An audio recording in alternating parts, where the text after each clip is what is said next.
Now let's get into these. What the part that everybody loves that when they see success, they say, "Oh, look at his Instagram. Look at all the people that he worked." Let's get in with Obviously, you said Erica's one of your best friends, right? Yeah, Or that's she is my your best sister. friend. Nah, Yeah. yeah, that's my sister. So what is it like working with these WNBA players, and what is some of your what do you love about that compared to working with the NBA players you've worked with, right? Like, what is how do you go about that? Like I said, I basically being around, I became cool with certain ones, and then with them wanting to train, and then us training and creating a relationship, a genuine relationship over time.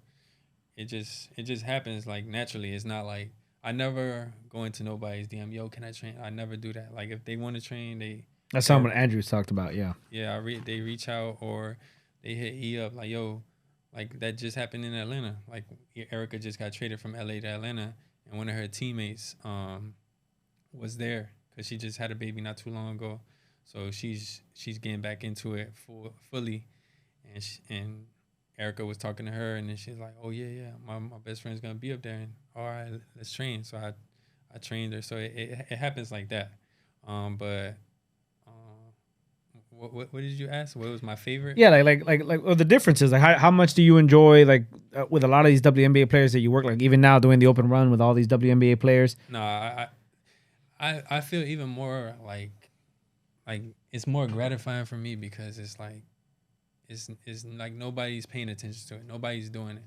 So for me is and then I they know that nobody's doing this for them. So it's just they appreciate it. They tell you like, man, damn, thanks for that. In previous open runs with girls, especially because I've done both, like men and women. But like the women's, they're like nobody's done this. And then even when I posted like the WNBA Twitter, and people that follow, Yeah. they reach out DM like, damn, I never seen this before. That's what's up. Keep doing it for the women. And even it's not just for the WNBA players because I had a girl during COVID come into the open runs with like Kiki, Sylvia, and E, and she was hooping, and she got 3D1 offers off my story. That's Like, crazy. yeah, I didn't know the whole time. She never told me, and then I think it was the last one, and I was about to go to Indiana, like with E. So that was like my last one. And she was like, yo D, I wanted to tell you something. I'm like, what? She was like, I got a Zoom because it was Zoom because of COVID. I got a Zoom meeting with this D1. They offered me, and they said it was from the runs. I'm like, what? I'm like, yo, chill out. Yeah, yeah. Like what? And that day was like that, and that was the last one of that year, and that just made the whole entire year for Worth me. it, yeah. Yeah, I was like, what? I get chills right now, but I'm like, yo, that's crazy. Like just off story, and then even the D1 coach reached out to me like, man, thanks for doing this, like for letting me find the diamond in the rough. Keep doing this for the women. So, the on top of the women being more disciplined and stuff, they're sometimes more appreciative of stuff because for the men, like everybody does it for you. Everybody doesn't do it for the women. Yeah. So, and sometimes when it's for the women, it's not for the right reasons. Yeah. So they definitely appreciate it. My favorite stories are obviously Erica's. She went at a Rutgers. Her mom passed her last year, her senior year, so it was tough. Then she went undrafted, and then she ended up. She was making more money with her degree than playing overseas. Then when the check she was about to get overseas, she was making $200 a week or something like that. Nothing, but again, it's for the love. It's not for the money. So Yeah. she went out there. Team was like 2-20 the year before they won the finals. Then her agent at the time was basically saying like, you're not gonna really be nothing big, so you might as well just get a regular job. So she got a new agent.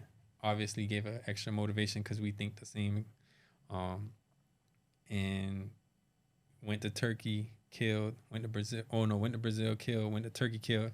Then after that year, she got that call to Atlanta, and she got on the team, made a training camp, made the 12-man roster, and then ended up getting traded to Liberty. And then after that, she was done because she just signed because somebody got hurt with Liberty, and then The next year again, go overseas, kill. Then Indiana brought her on. She flew May 5th from overseas. You know, it's like a 13-hour flight. Got to Indy, had to do training camp the next day after just playing finals and all of that stuff. Made the team, stuck. You got a 1-year contract next year. Got a 1-year contract, and then the year after, that's when she got the 2-year and felt more secured. And then that's when she got her WNBA All-Star Game MVP, first ever undrafted player to do that.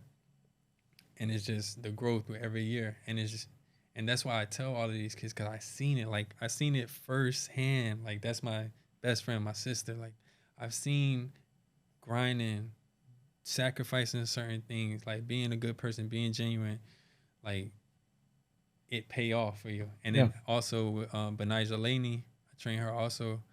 She plays for the New York Liberty. She's not the same story. She got drafted, but she got hurt. Then she got signed to another team, then got hurt.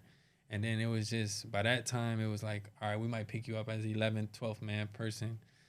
Then she started playing in Indy with Erica. Even then, just a defensive person. All right, if you get a kick out in the 3, shoot it. But you're gonna be on the best player every game. Don't try to do too much. Then COVID year, a new coach came. They cut her before the bubble, like 2 weeks before the bubble. And I was like, damn, that's tough. Because when went after the Liberty season, it was basically over. So she don't have a team. And we was just in her mom's room, like, she was like, yo, I don't got nothing. I was like crying. I'm just like, yo, everything gonna work out. Like, it's something better coming, like, out of this. And that's what I kind of told Naj also, like, yo, just keep your head up, keep working. Something better gonna come out of it. She ended up going to Atlanta, averaged like 20 points a game, got most improved of the WNBA. Then so she was making minimum at that time. Then last year, signed to New York for the max and was like top 5 in scoring, all-star again. So persistence, don't settle. Yeah. That's first out of the quote. Don't settle. Yeah, those two stories are like the most inspiring to me of the people that I've worked with. And now with Erica and as such other WNBA players, as like when Andrew was here, when you work with players so consistently, are you setting up like off-season programs? Like you're seeing like, oh, we need to work on this. Are you talking to their coaches to see how you, like Andrew was talking about, it's like a 3-phase process. Like he'll talk to the player, he'll talk to the coach, and then he'll see what he thinks he needs to implement. Yeah. Are you doing stuff like that? Well, with the WNBA and NBA, it's kind of different because the NBA has like a 4-month off season. Right. WNBA, you have nothing unless you stay. Because most of them are going overseas and stuff, right? Yeah. So E right now, she's in the finals. It's April 4th. She'll probably be back here the latest April 18th. Training camp is 2 weeks later. Yeah. So with that is we work a lot on certain things, like on, let's say, something that she wants to implement or something that I see and we're like, oh yeah, that'd be good. We work a lot on that, maybe 1 or 2 or 3 things, but then also work a lot on her strengths because we got to keep that tight. Yeah. But then also, add a little bit to the game as much as we can.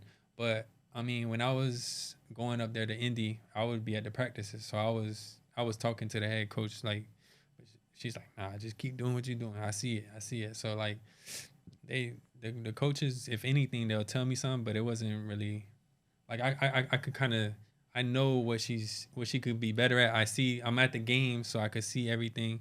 So on the WNBA level, it's not so much like that because there's not like in the NBA, I think it's like a coach for every player or two. Yeah, every player is a coach assigned. Yeah, so it's not like that. So that player doesn't have a whole script on one person. It's just you might talk to the assistant or the head coach, but yeah, that's what Andrew was saying. Like, oh, like he'll talk to like Chris Quinn, who works with Tyler Hero a lot. Yeah, so and then like they'll trade like ideas, and then Andrew will say, all right, I'll formulate this when we work out. Yeah, so it's not like that in the WNBA. You might have 3 coaches, assistants, and you're not assigned. It's not as personalized. It's just like you're coaching like in college type. And like you said, good point. Like I didn't think about that until you just said it. Like they don't really have an off season because like season's over, they go overseas and play there to make more money and get more money, and that's a whole.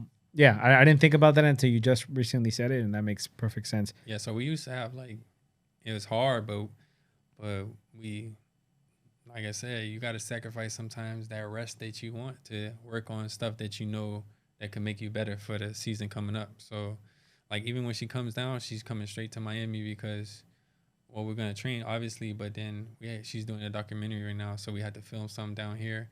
Like, it's the last part of the documentary, so it's basically like our relationship and the transition working out going into the WNBA season. So, but it's only like 2-3 weeks, unless now they just started I don't even know what to say. It's like a association. It's called Pro Hoops, and it's a lot of the people that stay down here and don't go overseas.